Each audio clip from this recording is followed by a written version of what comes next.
Hi, I'm Dr. Scholz. Let's talk about prostate cancer.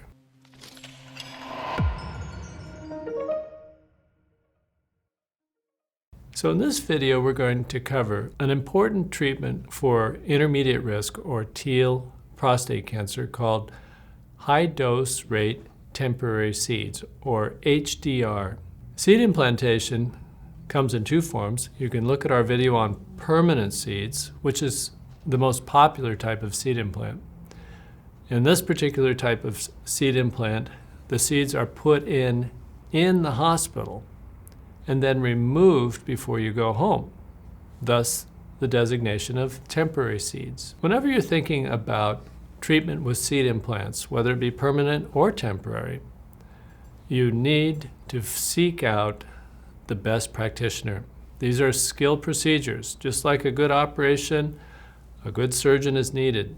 For seed implants, you need an experienced and well-trained seed implanter. I'm often asked, should someone do temporary seeds or permanent seeds? All things being equal, the skill level of that doctor is much more important than whether you do permanent or temporary seeds. Permanent seeds are more convenient and therefore tend to be more popular. That doesn't mean that they work better or worse. When considering doing a seed implant, the question always comes up as to whether or not you should add external beam radiation, so-called IMRT, or intensity modulated radiation. Typically, if you've looked at the PCRI's staging program, men who are getting staged as Basic Teal can have a seed implant without any external beam radiation. Men who are in the category of High Teal should consider a seed implant in combination with external beam radiation. And this would be true with permanent seeds or temporary seeds.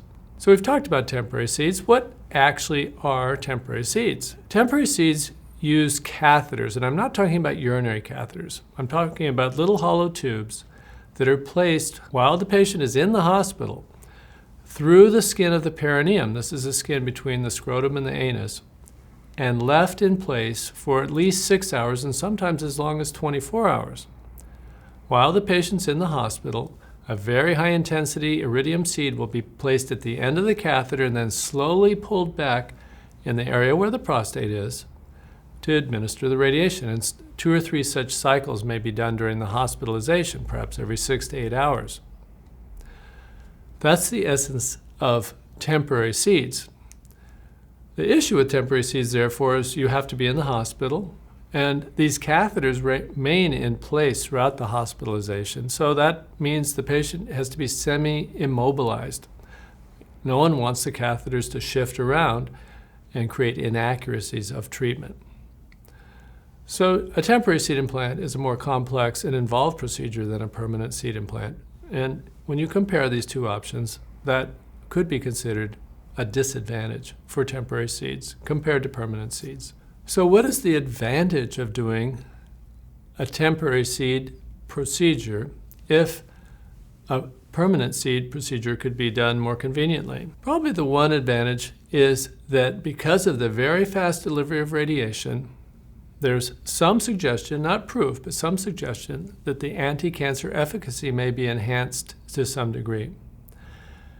Another advantage is that because the catheters can be placed around the prostate, whereas permanent seeds can only be placed within the prostate, the doctor doing a temporary seed implant can steer the radiation out around the gland more easily. And this becomes a real issue, for example, if you want to treat the seminal vesicles, the little rabbit ears on the top of the prostate. It's much easier to do that with a temporary seed implant than a permanent seed implant. Briefly, let's talk about side effects. Side effects of a temporary seed implant are very similar to that of a permanent seed implant. There's a risk of erectile dysfunction. There's a risk of inflammation of the urinary passage through the prostate called the urethra. Inflammation is called urethritis. Short-term urethritis occurs with seed implants and may last for anywhere from 3 to 8 weeks. The problem is that a small percentage of people can have long-term urethritis, which translates into more frequent urination during the day, getting up at night, discomfort with urination. There are treatments for this, And if the treatments were perfect, we wouldn't be discussing it. So some people are left with ongoing symptoms. In a skillfully performed seed implant, you're looking at a risk of maybe 5 to 15% of such problems, like long-term urethritis. A very small percentage of people that have urethritis can develop scarring or stricture. This means that the passageway of urine of the urethra is obstructed. And if that occurs, this can also occur with surgery, permanent seed implants, and perhaps less frequently with external beam radiation. The area needs to be stretched out, and in some cases, scar tissue doesn't stretch very well, and very rarely it can translate into incontinence. This complication may occur anywhere from 1 to 3% of the time in men that have this type of treatment. One issue that comes up is monitoring for a cancer relapse after treatment. When men have surgery, the prostate is removed completely and the PSA should be 0. If there's any detectable PSA, that's a very strong sign the cancer is back.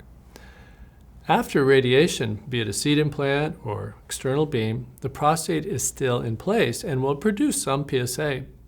There's no absolute threshold of what's normal and abnormal, but typically a cutoff of a PSA of around 1 can be considered a level for concern if the PSA goes above 1. Another phenomenon is a temporary rise of PSA above 1, perhaps even higher than that, due to delayed inflammation in the prostate called the PSA bump.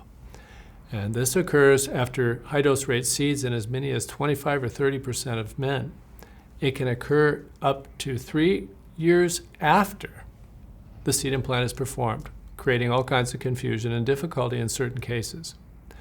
When that happens, people need to be simply watched closely and try and observe for an erratic pattern of PSA jumping around, which is more consistent with inflammation, versus a steady, incremental, unremitting rise of PSA, which is more consistent with a cancer relapse. So in conclusion, seed implants, in my opinion, should be at the top of the list as a consideration for therapy for men with teal. The cure rates are better than the other options, and the side effects are certainly no worse, and of course compared to surgery they're much less. When trying to make a distinction between doing a high-dose rate seed implant versus permanent seeds, both of which are good options, I would go with a more experienced practitioner. The inconvenience of going in the hospital for 1 night or maybe 2 nights is small compared to the problems that can happen when a seed implant is done unskillfully. Thanks for watching. Subscribe to our YouTube channel, and if you need more information, visit our website at pcri.org.